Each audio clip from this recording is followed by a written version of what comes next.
एकादश के भैयाओं, आज हम वीडियो दे रहे हैं काफ़ी दिनों बाद, क्योंकि हम आपको किसी दूसरे ढंग से पढ़ाना चाहते थे। तो पिछले वीडियो में लिखने में दिक्कत होती थी, तो उसके लिए हमने प्रेजेंटेशन बनाया है और प्रेजेंटेशन के माध्यम से आपको पढ़ाने का प्रयास कर रहे हैं। हमें उम्मीद है कि आपको यह तरीका अच्छा लगेगा। आपको यह तरीका कैसा लगा, इसे आप हमें बताएंगे। आगे हम बूलियन लॉजिक गेट्स कुछ पढ़ाए थे, लेकिन आज हम पूरा एक साथ कवर कर रहे हैं।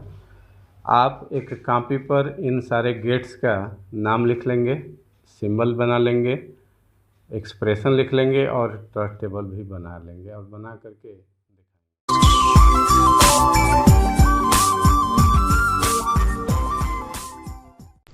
Boolean logic gate. आइए हम बूलियन अलजेब्रा में जितने गेट्स यूज किए जाते हैं उन गेट्स के बारे में आपको बताते हैं। जैसा कि हमने बताया था कि जॉर्ज बुल ने बूलियन अलजेब्रा प्रतिपादित किया था। जो बाइनरी नंबर्स होते हैं 0 और 1, उनके लिए जॉर्ज बुल ने एक अलजेब्रा दिया था और गेट्स दिए थे। उन गेट्स के बारे में हम पढ़ते हैं। चलिए आगे बढ़ते हैं। पहला गेट है एंड गेट। एंड गेट का सिंबल स्क्रीन पर दिख रहा है। इसमें 3 साइड से रेक्टेंगल होता है और चौथे साइड कर्व होता है। इसमें 2 या 3 या 1 हम सिग्नल इनपुट कर सकते हैं और दूसरे सिरे से हमें रिजल्ट मिलता है। ये जितने भी गेट्स होते हैं एक तरह से वो सर्किट होते हैं जिसमें हम इनपुट सिग्नल पास कराते हैं और हमें उस सर्किट के अकॉर्डिंग हमें रिजल्ट मिलता है। जैसे हमने समझने के लिए दिया है, नीचे एक एक्सप्रेशन लिखा है, रिलेशनल एक्सप्रेशन लिखा है कि अगर हमें x को चेक करना है कि x सबसे बड़ा है 3 संख्याओं में, तो x को y से बड़ा होना पड़ेगा और z से बड़ा होना पड़ेगा। तो पहले condition x greater than y को हम a मान लेते हैं और दूसरा condition x greater then z को हम कंडीशन बी मान लेते हैं और दोनों के बीच में एंड प्लेस करते हैं, x greater than y and x greater then z। 2 condition है और 2 कंडीशन के बीच में हमने एंड प्लेस किया हुआ है।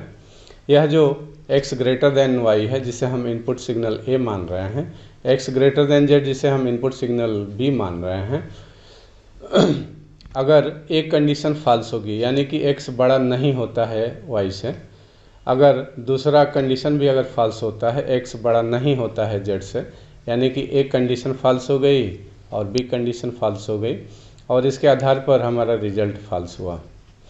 दूसरा जो पॉसिबिलिटी हो सकती है या कॉम्बिनेशन हो सकता है, उसमें पहला कंडीशन फॉल्स हो दूसरा कंडीशन ट्रू हो, तो x बड़ा हो गया, एक x बड़ा नहीं हुआ y से और z x बड़ा हो गया z से, तो भी x सबसे बड़ा नहीं हुआ।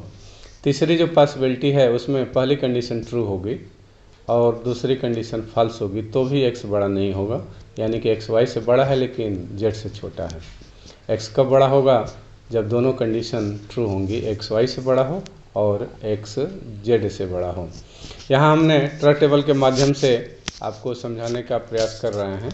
जब a कंडीशन फॉल्स थी, बी कंडीशन फॉल्स थी, तो दोनों 0 रिटर्न करेंगे और उसके आधार पर हमारा ओवरऑल रिजल्ट फॉल्स होगा।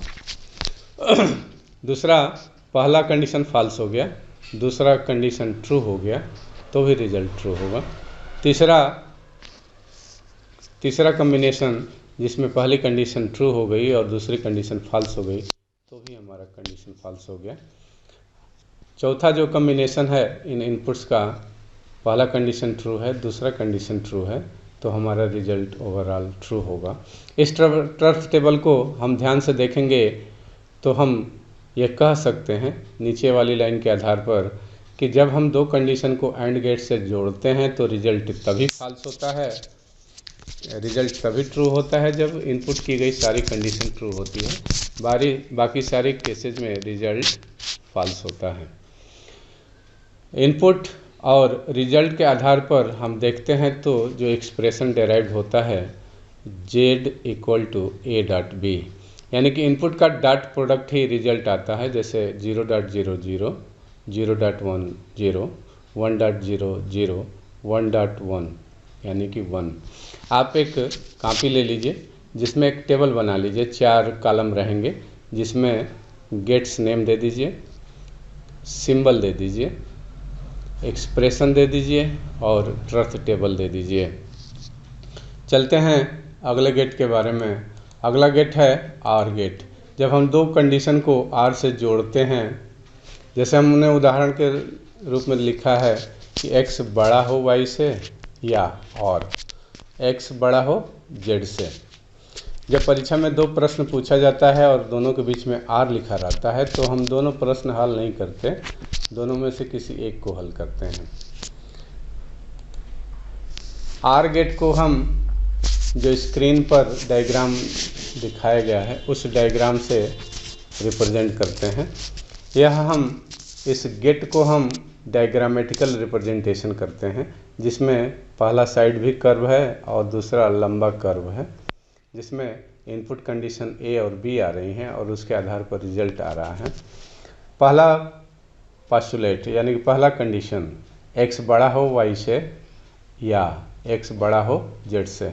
x बड़ा हो सकता है y से, x बड़ा हो सकता है z से, या हो सकता है कि x न भी बड़ा हो y से और न भी बड़ा हो z से। पहले कंडीशन को अगर हम फॉल्स मानते हैं यानी कि x बड़ा नहीं है y से, दूसरे कंडीशन को भी हम फॉल्स मानते हैं, हो सकता है कि x z से भी न बड़ा हो, तो r से लगा है यानी कि बीच में r लगा है। दोनों में से एक कंडीशन का सही होना ज़रूरी है। जब दोनों कंडीशन फॉल्स है तो रिजल्ट हमारा फॉल्स होगा।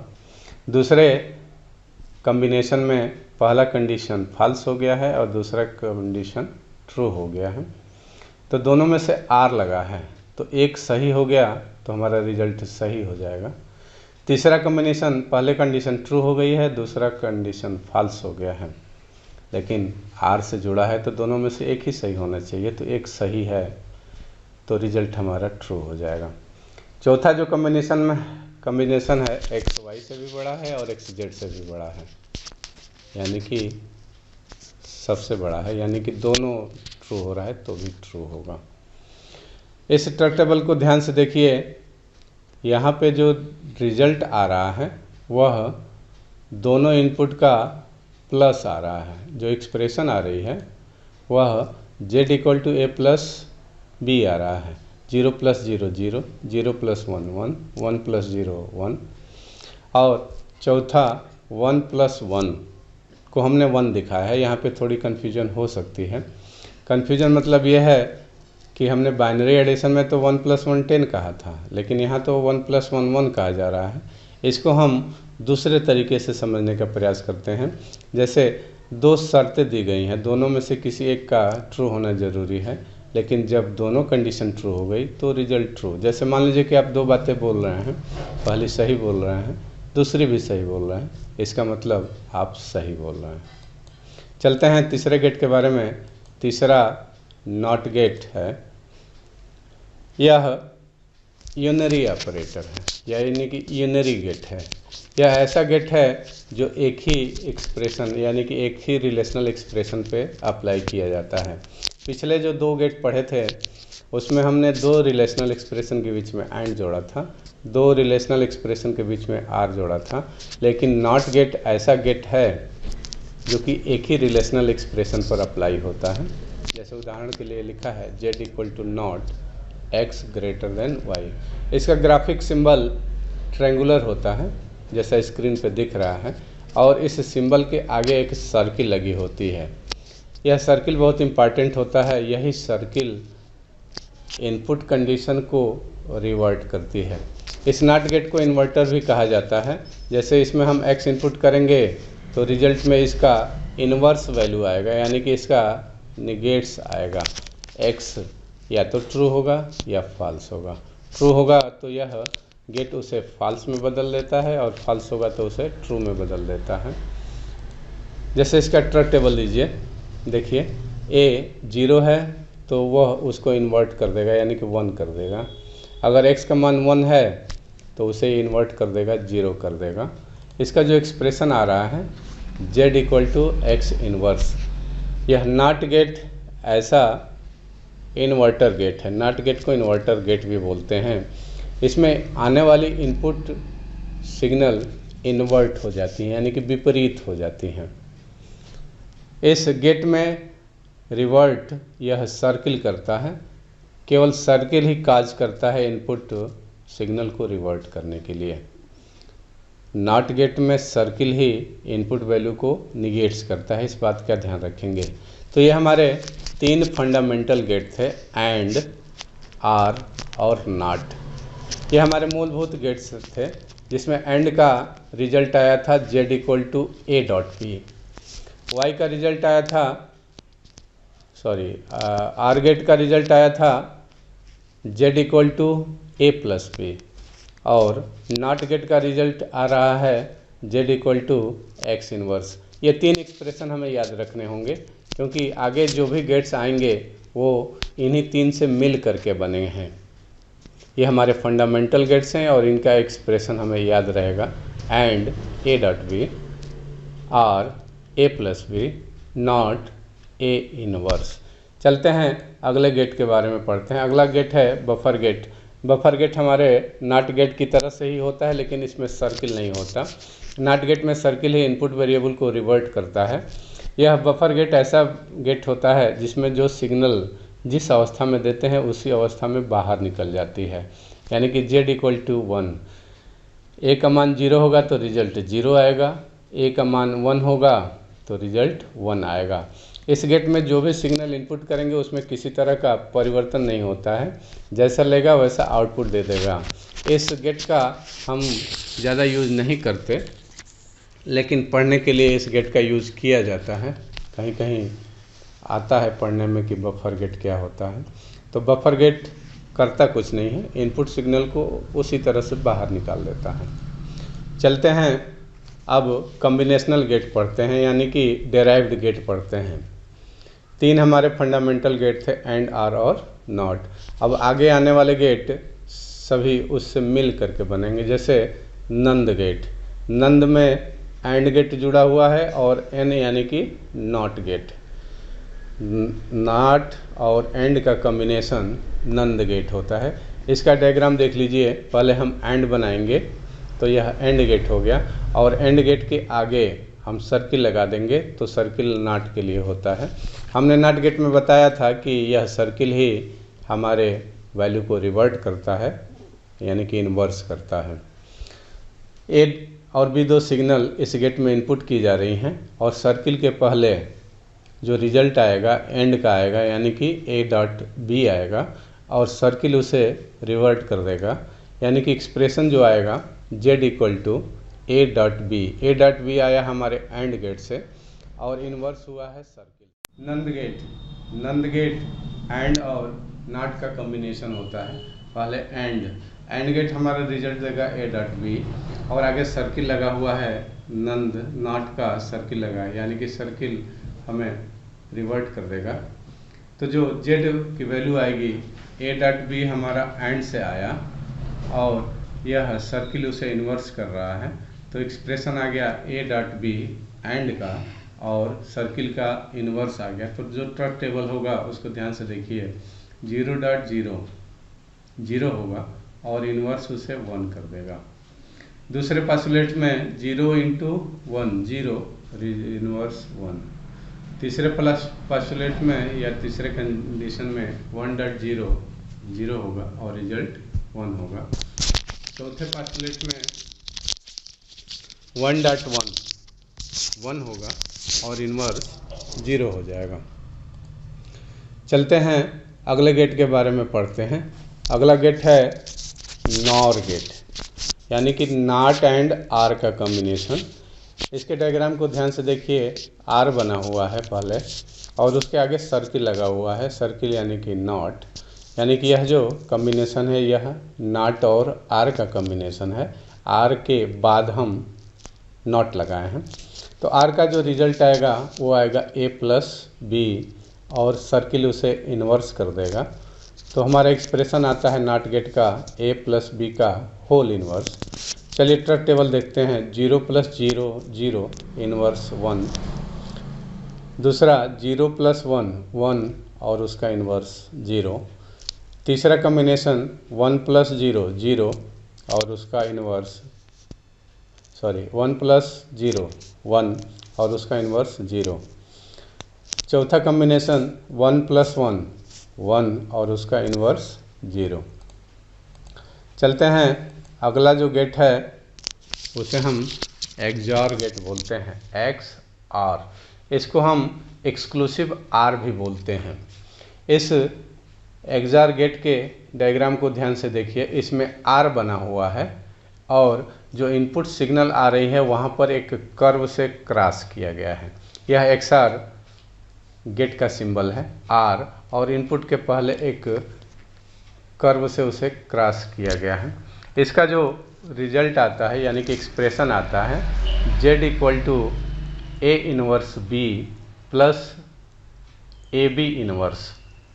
हमारे दो इनपुट सिग्नल हैं A और B, तो पहला का इन्वर्स रहेगा, दूसरा नॉर्मल स्टेट में रहेगा। जैसे A का इन्वर्स हुआ है और B नॉर्मल है, प्लस दूसरे का इन्वर्स होगा और पहला नॉर्मल रहेगा। एक्सप्रेशन हमें याद हो जाएगा। एक्सऑर में पहला इन्वर्स रहेगा, पहला सिग्नल इन्वर्स, दूसरा नॉर्मल का डॉट प्रोडक्ट, प्लस दूसरा पहला नॉर्मल प्लस दूसरे का इन्वर्स का dot product, A inverse B plus AB inverse.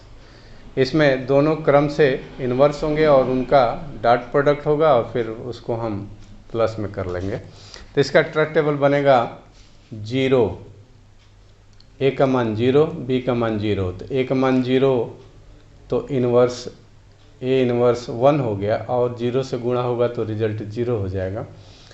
AB inverse में A 0 है और B इन्वर्स 1 होगा तो भी रिजल्ट 0 होगा। फिर दूसरे में A 0 है तो इन्वर्स 1 हुआ और B 1 है तो 1 हो जाएगा।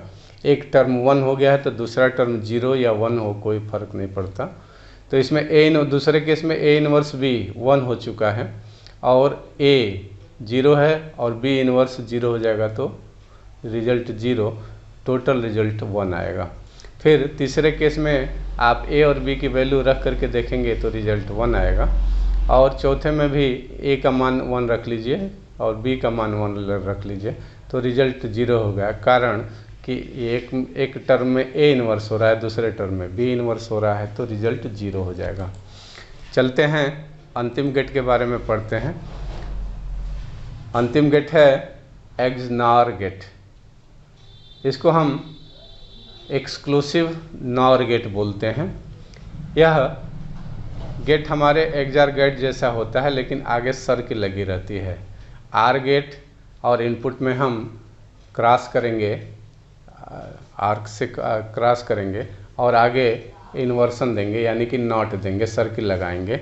इसका जो एक्सप्रेशन आता है यह भी याद हो जाएगा, दोनों का नॉर्मल का डॉट प्रोडक्ट प्लस दोनों के इन्वर्स का dot product, Z equal to AB plus A inverse B inverse. XOR और एक्सनॉर दोनों का एक्सप्रेशन आप ध्यान से देखेंगे। एक्सऑर का होता है A inverse B plus AB inverse, लेकिन एक्सनॉर में दोनों के नॉर्मल का डॉट प्रोडक्ट होता है प्लस दोनों के इन्वर्स का डॉट प्रोडक्ट होता है, Z equal to AB plus A inverse into B inverse. इसका ट्रक टेबल देखेंगे, दोनों 0 है, दोनों 0 है तो A डॉट B 0 होगा लेकिन A इन्वर्स B इन्वर्स 1 होगा। एक टर्म 1 हो गया तो रिजल्ट 1 आएगा क्योंकि प्लस लगा है। दूसरे में A 0 है और B 1 है तो यह टर्म 0 हो जाएगा, 0 इंटू 1 0। दूसरे में एक 0 हो जाए, एक 1 हो जाएगा तो भी रिजल्ट 0 होगा।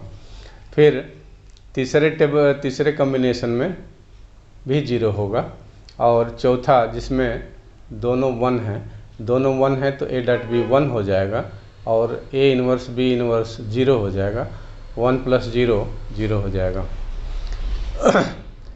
इस ट्रक टेबल को ध्यान से देखिए, इसमें जब दोनों इनपुट ट्रू था या दोनों इनपुट फॉल्स था तब रिजल्ट ट्रू होता है, बाकी सारी केसेस में रिजल्ट फॉल्स होता है। तो ये था हमारा आर गेट और हम ये था Boolean logic gates. Boolean logic gates में जितने गेट्स यूज होते हैं उन सारे गेट्स के बारे में हमने बताया, जिसमें 3 हमारे फंडामेंटल गेट्स होते हैं और हमें सारे गेट्स के एक्सप्रेशन याद हो जाएंगे और याद करने का प्रयास करेंगे। जैसे एंड का होता है ए डॉट बी, आर का होता है ए प्लस बी, नॉट का होता है ए इनवर्स, नंद का होता है ए डॉट बी का होल इनवर्स, नॉर का होता है ए प्लस बी का होल इनवर्स, एक्सआर का होता है A inverse B plus A B inverse, और एक्स नार का होता है A B plus A inverse B inverse.